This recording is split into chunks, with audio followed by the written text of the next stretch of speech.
Bruxelles, ville d'un peu plus d'1 million d'habitants et capitale politique européenne.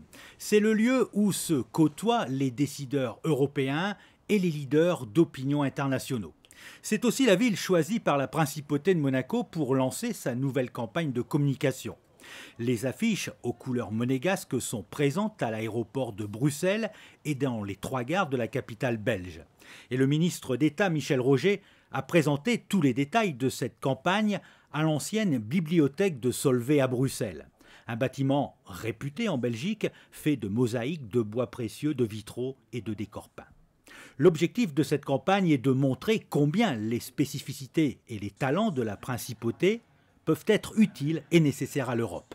Cette campagne s'inscrit, comme les 3 précédentes, dans une démarche d'affirmation que Monaco est un vrai État, un vrai pays, avec une population, avec une économie, le contraire d'un pays offshore, mais au contraire un pays onshore, et pour expliquer que Monaco ne peut pas se réduire aux images toutes faites que les Européens peuvent avoir de Monaco.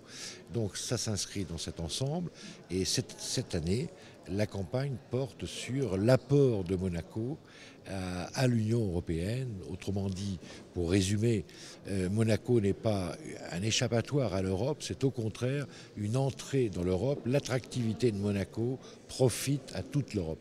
2 sujets phares ont été illustrés. Monaco et la création d'emplois, et Monaco et les énergies nouvelles.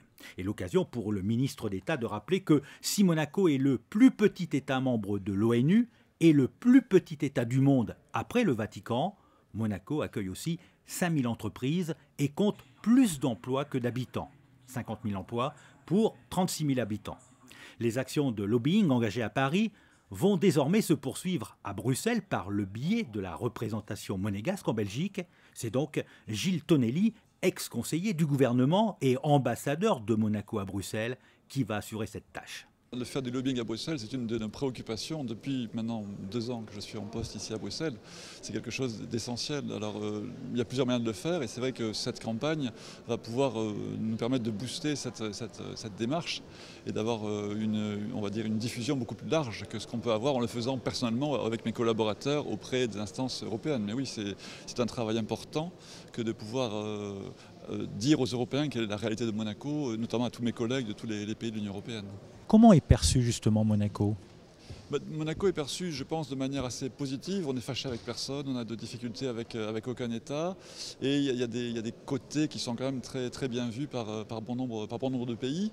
En revanche, en contrepartie de ça, c'est que les gens ne connaissent pas du tout notre réalité économique et comment fonctionne notre État. Donc il est important, au-delà des images qu'on peut avoir et qui sont en général très positives de Monaco, de décrire comment nous fonctionnons et d'où viennent nos ressources et d'où vient notre savoir-vivre et notre manière d'être.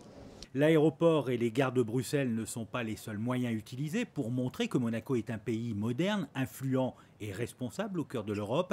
La nouvelle campagne de communication sera également présente sur Euronews, la première chaîne d'information regardée en Europe, ainsi que dans Le Soir, le quotidien bruxellois de référence. Elle sera vue aussi dans les magazines européens et monégasques.